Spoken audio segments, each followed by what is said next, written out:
AJP, association d'assurés engagés et responsables, présente Sud Radio, le grand matin week-end, la force de l'engagement. Muriel Réus. Bonjour Muriel Réus. Bonjour Jean-Marie. S'engager contre la solitude, c'est ce qu'on abordera ce matin sur Sud Radio avec vos deux invités, une fois n'est pas coutume.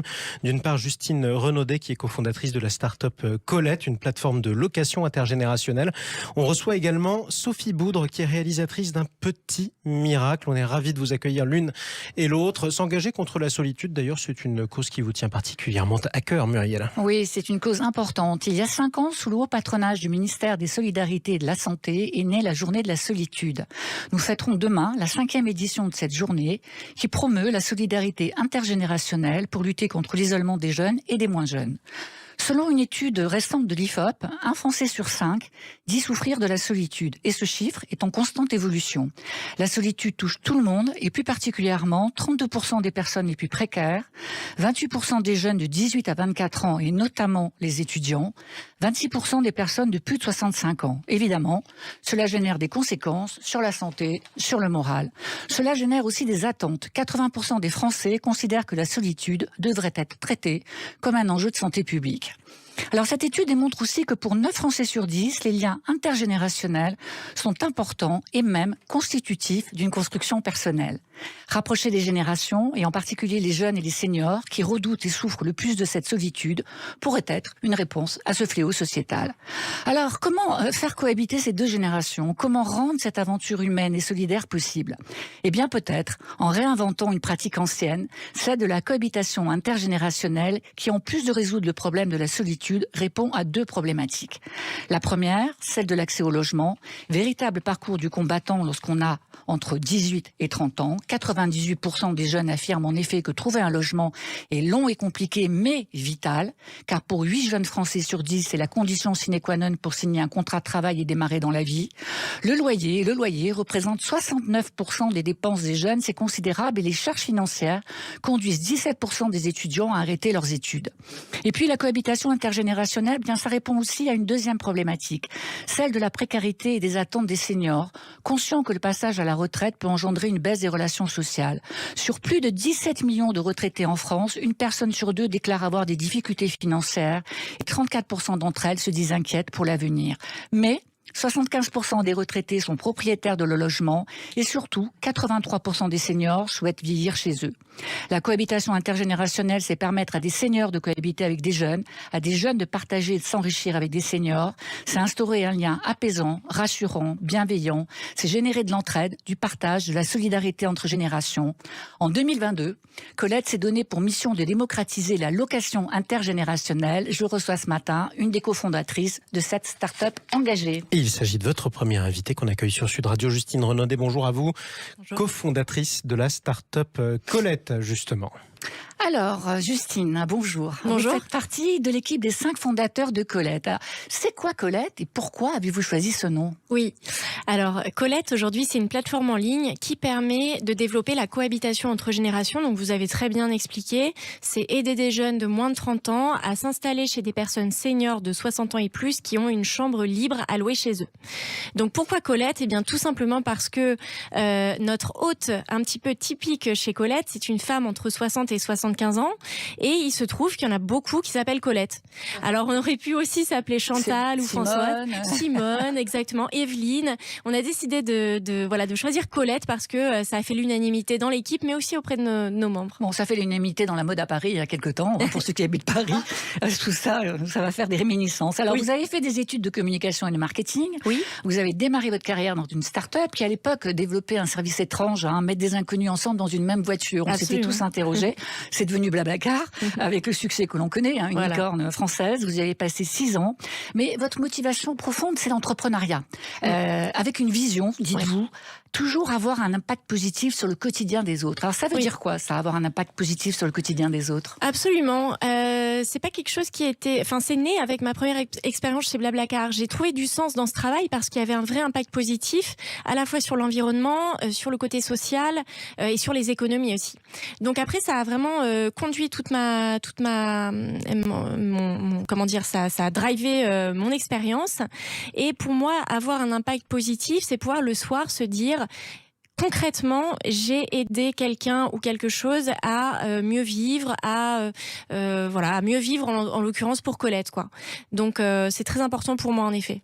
Alors vous avez 34 ans ou 38 ans, non 34 ans, 34 ans. Donc vous êtes jeune, les auditeurs ne le voient pas, mais cette notion d'impact positif est très présente sur les jeunes aujourd'hui et ça me fait plaisir que vous soyez là pour le dire. Alors chez Colette, ça se passe comment cette solidarité intergénérationnelle ? Alors ça se passe très concrètement par la création de binômes de cohabitants. Donc d'un côté un jeune en recherche de logement, de l'autre un senior qui propose une chambre. Et puis ces deux personnes vont cohabiter sous le même toit. Donc c'est comme une coloc. Vous allez avoir des moments de partage entre vous. Vous allez pouvoir faire des sorties. Vous allez pouvoir partager des expériences, des conseils.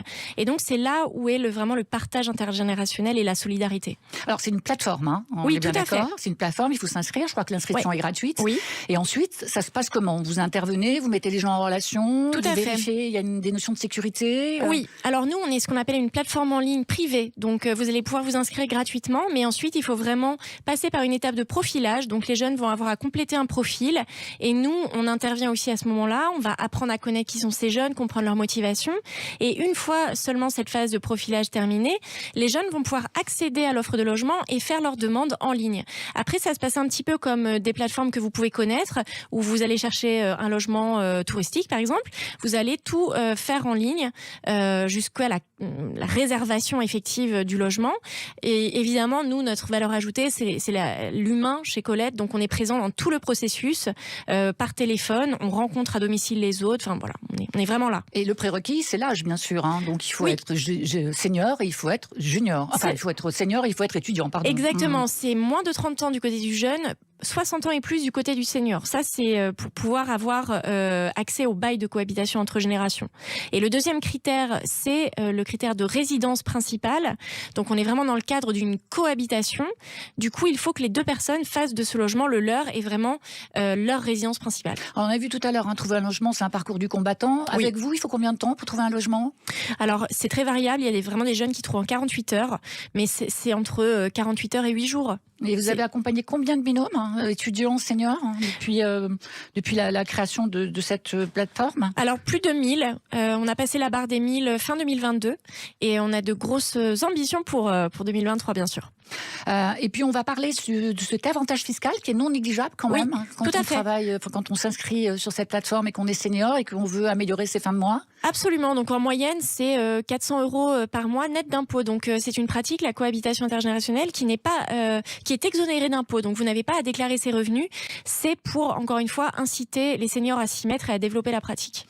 Alors, on va terminer sur le club. Oui. Racontez-moi un peu ce club. Le club, c'est tout simplement une initiative supplémentaire chez Colette pour briser la solitude des seniors. On leur permet, via une application mobile, de se rencontrer, de se faire de nouveaux amis, de participer à des activités. Aujourd'hui, on est lancé sur Paris et l'Île-de-France. On a plus de 500 membres seniors chaque mois qui participent à ce club. Et puis, on souhaite le développer à grande échelle. Parce que un chiffre que vous n'avez pas dit, c'est qu'un senior sur 5 aujourd'hui n'a pas ou plus d'amis.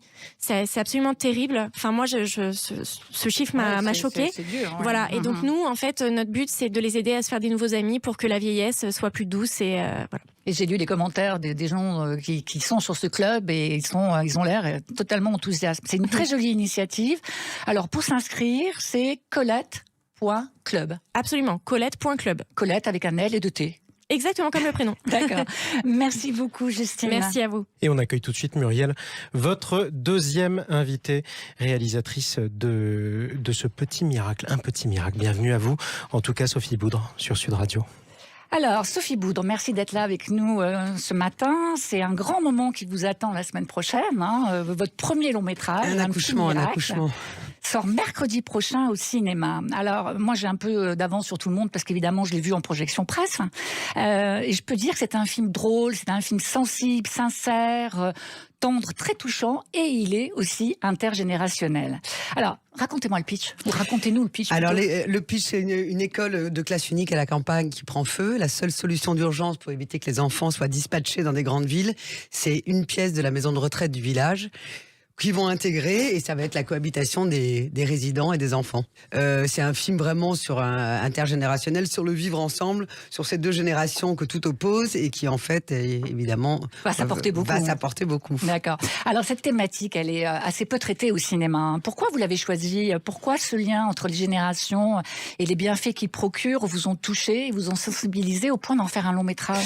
Alors moi j'ai une grande tendresse déjà pour les enfants. J'ai fait 20 ans de publicité où mon label était quand même vraiment la direction d'enfants.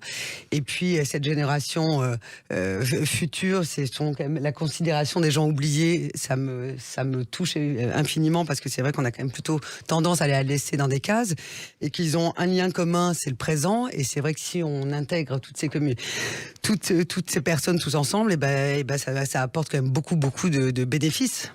Et puis vous avez tourné, je crois, en plein Covid. En plein Covid. Ça a dû apporter encore plus de sens sur le plateau, non ? Ça a été déjà, on a monté le film en plein Covid, où le mot d'ordre, c'était de ne surtout pas mélanger les générations. Donc j'ai cru que mon producteur Philippe Rousselet n'arriverait jamais à monter le film. Et puis après, dans le Sud, ils sont beaucoup plus détendus d'ailleurs qu'à Paris. La moitié des résidents n'étaient pas... Enfin, des figurants et des acteurs âgés n'étaient pas vaccinés. Mais alors eux, rien que de pouvoir passer du temps avec des gens, ensemble, que les enfants soient là. Ils ont passé 5 semaines, des figurants qu'on a trouvés d'ailleurs dans le village. Mais ça leur a égayé leur vie, ça leur a changé leur quotidien. C'était fantastique.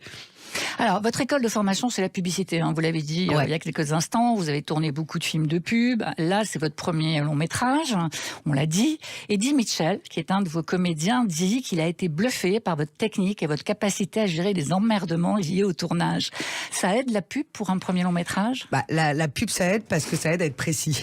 La pub, c'est des formats extrêmement courts de 20 secondes. Et en 20 secondes, il faut qu'on puisse être capable de raconter des histoires avec le bon plan, le bon rythme, la belle image. Donc ça vous donne le bon tempo, ça vous donne le rythme, ça vous donne la précision.